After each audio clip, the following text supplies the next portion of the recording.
प्यारे बच्चों, आप सभी का हिंदी ऑनलाइन क्लास में एक बार पुनः स्वागत है। आज आप पाठ 13 नीति के दोहे के शेष अंशों का अध्ययन करेंगे। इसके पूर्व की वीडियो में मैंने आपको कबीरदास एवं रहीम जी के दोहों का भावार्थ बताया था। आशा करता हूं कि आपको अच्छी प्रकार से समझ में आया रहा होगा। और अब आपको मैं उसके शेष अंश अर्थात तुलसीदास जी के दोहों के विषय में बताने जा रहा हूं। आइए देखते हैं तुलसीदास जी के दोहों का भावार्थ। तुलसीदास जी के इस पाठ में 3 दोहे संकलित हैं, तो इसको ध्यान से आप देखेंगे। तुलसी मीठे वचन ते सुख उपजत चहूर, वसीकरण यह मंत्र है तज दे वचन कठोर। तुलसीदास जी कहते हैं तुलसी मीठे वचन ते सुख उपजत चहूर। मीठी वाणी का महत्व बताते हुए तुलसीदास जी कहते हैं कि मधुर वाणी, मधुर वचन किस प्रकार से सुख का सृजन करता है। तुलसी मीठे वचन ते सुख उपजत चहूओर। तुलसीदास जी कहते हैं कि मीठी वाणी बोलने से सर्वत्र सुख का वातावरण बन जाता है। चारों तरफ सुख ही सुख उत्पन्न हो जाता है, सृजित हो जाता है। वसीकरण यह मंत्र है। मधुर वाणी लोगों को वश में करने वाला मंत्र के समान है। यदि व्यक्ति किसी से मधुर वाणी में बोलता है तो वह व्यक्ति उस व्यक्ति के अधीन हो जाता है।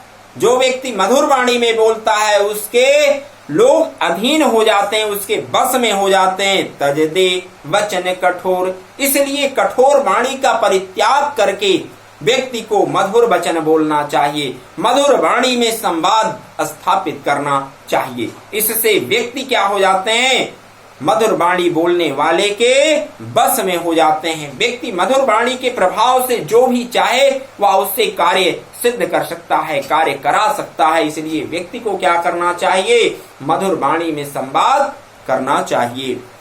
अगला दोहा है तुलसी साथी विपत के विद्या विनय विवेक, साहस सुकृत सुसत्यव्रत राम भरोसा एक। तुलसीदास जी कहते हैं तुलसी साथी विपत्ति के।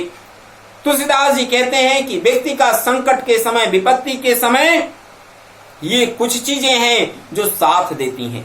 बाकी सभी लोग क्या कर देते हैं, साथ छोड़ देते हैं। इसलिए तुलसीदास जी बताते हैं कि तुलसी साथी विपत्ति के, विपत्ति के साथी, संकट के समय साथ देने वाला व्यक्ति की विद्या, व्यक्ति की जो विद्या है, जो उसका ज्ञान है, वही उसका साथ देता है।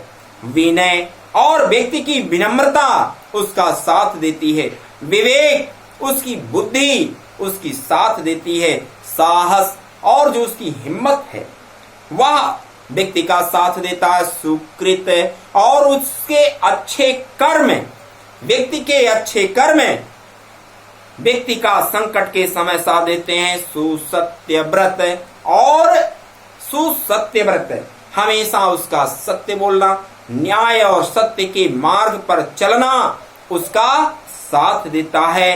राम भरोसा एक, और ईश्वर में विश्वास का भाव ही व्यक्ति का संकट के समय सहायता करता है। एक बार पुनः देखेंगे कि तुलसीदास जी कहते हैं कि संकट के समय में व्यक्ति की सहायता उसका ज्ञान, उसकी विनम्रता, बुद्धि, साहस, अच्छे कर्म, सत्य बोलने और न्याय के पथ पर चलने की प्रवृत्ति, ईश्वर में उसका विश्वास ही उसकी हर प्रकार से सहायता करती है। इस प्रकार से आपको ये समझ में आया होगा कि व्यक्ति का संकट के समय उसके कौन कौन से गुण, उसकी कौन कौन सी चीजें सहायता करती हैं, और सभी लोग संकट के समय में परित्याग कर देते हैं। तुलसी इह संसार में भांति भांति के लोग, सब सो हिल मिल चालिए नदी नाव संजोग। तुलसीदास जी ने व्यक्ति के व्यवहार की शिक्षा, व्यवहार की नीति के विषय में इस दोहे में बताया है कि किस प्रकार का आचरण करके व्यक्ति जीवन के अभीष्ट लक्ष्यों को, श्रेष्ठ लक्ष्यों को प्राप्त कर सकता है। तुलसी इह संसार में भांति भांति के लोग। तुलसीदास जी कहते हैं कि इस संसार में अनेकों प्रकार के स्वभाव और आचरण वाले लोग रहते हैं। कुछ अच्छे लोग होते हैं, कुछ अच्छे आचरण वाले स्वभाव वाले लोग रहते हैं, तो इसी संसार में कुछ बुरे स्वभाव वाले, बुरे आचरण वाले दुष्ट व्यक्ति भी रहते हैं। कुछ सज्जन व्यक्ति रहते हैं तो कुछ दुष्ट व्यक्ति भी रहते हैं। तो इनके साथ जीवन कैसे व्यतीत किया जाए, इसके प्रति नीति बताते हुए तुलसीदास जी कहते हैं, सब सो हिल मिल चालिए।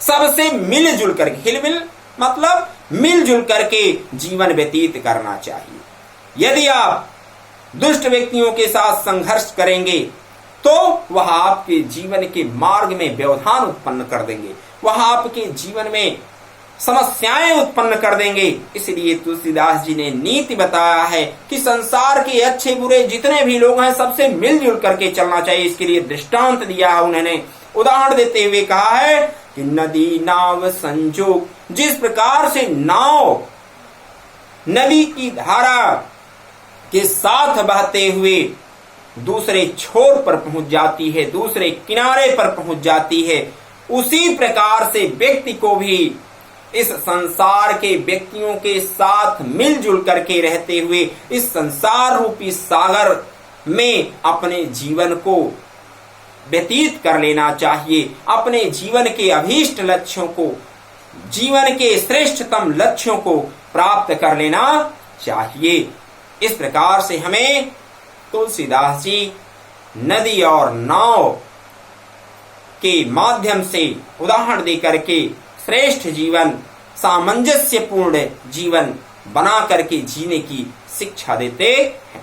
आशा करता हूं कि यह पाठ आपको अच्छी प्रकार से समझ में आया होगा और आप सभी लोग इसको ध्यान से देखेंगे और समझने का प्रयास करेंगे और से ही इसके दोहों के भावार्थ आपको समझ में आएंगे। न केवल इस दोहे के भावार्थ को समझना है बल्कि कबीरदास जी, रहीम जी और तुलसीदास जी के बताए हुए इन नीतियों को अपने जीवन में उतारना भी आवश्यक है। यदि जीवन में इन बातों को उतारा जाता है तो निश्चित ही एक श्रेष्ठ जीवन व्यतीत किया जा सकता है। इन्हीं शब्दों के साथ धन्यवाद।